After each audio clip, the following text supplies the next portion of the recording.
At which point does the curve y equals 3x squared minus 4x?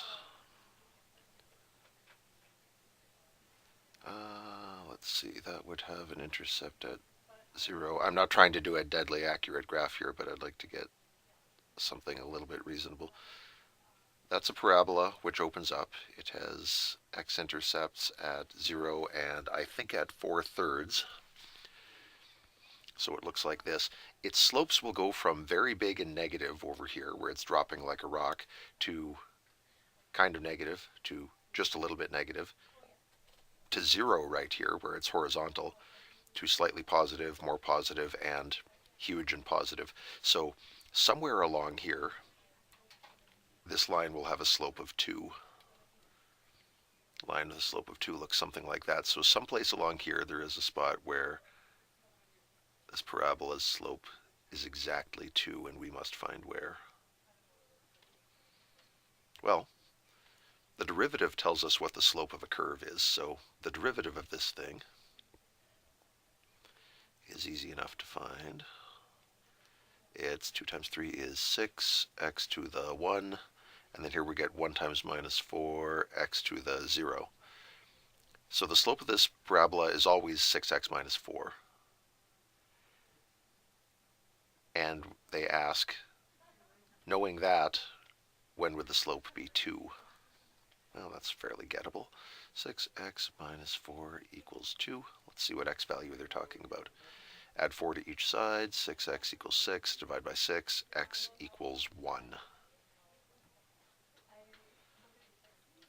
So, at what point? I guess this isn't a complete point. This is only an x-coordinate. So the other thing we would need, if we're somewhere along this curve and the x-coordinate is 1, what's the y-coordinate?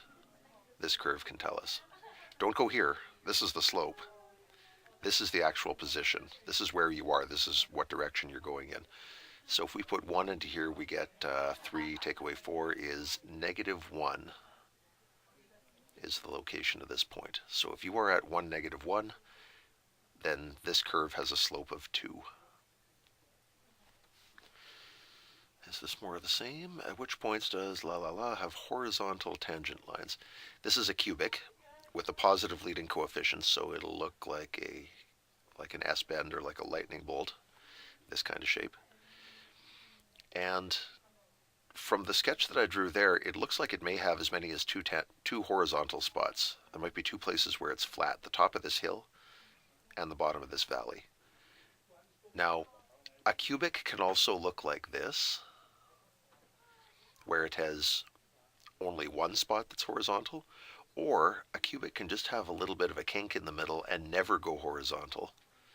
So, just looking ahead, what we're about to do here, finding horizontal spots, we may get 2 solutions, or 1, or we may strike out completely. Let's find out. Horizontal lines have a slope of 0. So what we're looking for here, instead of a slope of 2 like in the first part, we're looking for a slope of 0. Again, the derivative is our friend. The derivative here is 3x to the 2 minus 6x to the 1 minus 24, and all that must equal 0. Well, I can't eyeball solutions to this, but the whole thing's divisible by 3, so we can do that. X squared minus 2x minus 8 equals 0 divided by 3 is 0. It's still a quadratic, but it looks factorable to me. I believe x minus 4, x plus 2 would do it. And so there are 2 solutions. Either x equals 4 or x equals minus 2. So it looks like it's this kind of cubic, and it has 2 different places where it's horizontal. They said at which points, which means just giving negative 2 and 4 is not really a full solution. We should get some y coordinates to go with those. So if we're here at negative 2,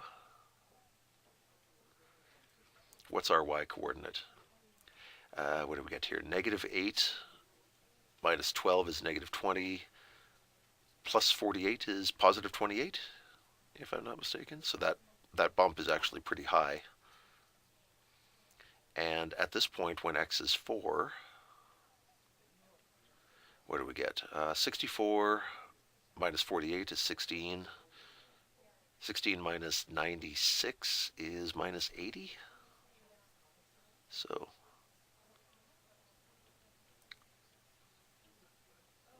those should be the 2 points where this curve has horizontal tangent lines, meaning where its slope is 0.